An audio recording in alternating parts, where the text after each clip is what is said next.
जय जगन्नाथ जय माँ लक्ष्मी। पुरी सहर पुरी श्रीक्षेत्र अधिष्ठित देवता हेले परम ब्रह्म श्री जगन्नाथ। तांको अर्पण हेउथिबा भोग को प्रसाद बदल में महाप्रसाद कहुए। यार महक स्वाद तृप्ति वर्णना करी हेबनी। यह जेउठी विक्रय करा जाए ताहाको आनंद बजार कहुए। महाप्रभुंकर एही आनंद बजार एते जे आनंद दिए ताहा कल्पना करी हुए ना। रथयात्रा समय देश विदेशरू बहुत भक्त आसी थांती एही गुंडीचा यात्रा देखिबा पई। एही रथयात्रा को गुंडीचा यात्रा मध्य कहती। रथयात्रा समय गुंडीचा मंदिर ठारे 9 दिनिया आनंद बजार सेठारे हुए। भक्त माने सेठारू प्रसाद नियंती। एही आनंद बजार रे 2 प्रकार भोग विक्रय हुए, कोठ भोग और अन्य भोग। कोठ भोग मंदिर प्रशासन द्वारा प्रस्तुत होता है। आउ अन्य भोगटी सुआर माने बिक्री करिथांती। सबगुड़िक भोग प्रभु को लागी करा जाई बिक्री करा जाए। ता सहित केतक शुखिला भोग मध्य मिले, जहाँकि खजा पेड़ा मुआ मगज लडू माठपुड़ी टाकुआ साकर काकरा अमालू इत्यादि बहु स्वादिष्ट भोग आनंद बजार मिलता है।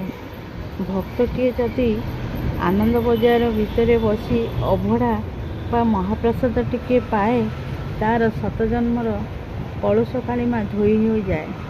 सही आनंद बजार रे जाति धर्म छुआ अछुआ किछि न थाए। चंडाल ठारू ब्राह्मण पर्यंत समस्ते आनंद बजार रे प्रसाद सेवन करिथांती। गुंडीचा मंदिर रे मध्य 9 दिनिया आनंद बजार रही। कहुए उत्तर रे बद्रीनाथ स्नान क्षेत्र, पश्चिम रे द्वारिका धाम बेश लगी क्षेत्र, आउ दक्षिण रे रामेश्वर शयन लगी क्षेत्र, पूर्व रे पुरुषोत्तम क्षेत्र भोजन लगी क्षेत्र। श्रीमंदिर रे उत्तर और पूर्व कोण रे आनंद बजार थाए, जेउठी महाप्रसादर भंडार। आनंद बजार एक अक्षय अवर्णनीय पीठ, जेउठी कि देश विदेशरू लक्ष लक्ष भक्त आसी सेठारे एकत्र प्रसाद सेवन करिथांती।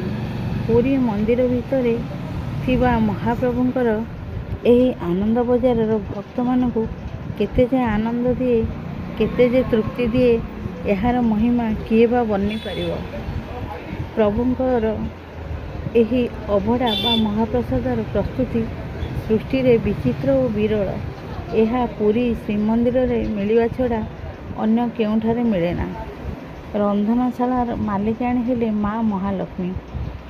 बहुत बड़ रंधनशाला जेउठी प्रस्तुत हुए लक्ष लक्ष लोकंक पई महाप्रसाद बा अभड़ा। बहुत रीतिनीति सहित यह तैयारी करा जाए। महाप्रसाद प्रस्तुति एते सहज साधारण कथा नुहे। स्वयं विश्वदेवता यह सेवन करिथांती। सेइथिपई माँ लक्ष्मी सदा जाग्रत थांती। एही आनंद बजार रे पड़िथिबा अन्न कणिकाए मध्य ताहा कैवल्य रे परिणत हुए। प्रभुंकर एही आनंद बजारर महिमा जेते वर्णना कले मध्य ताहा अवर्णनीय होइथाए।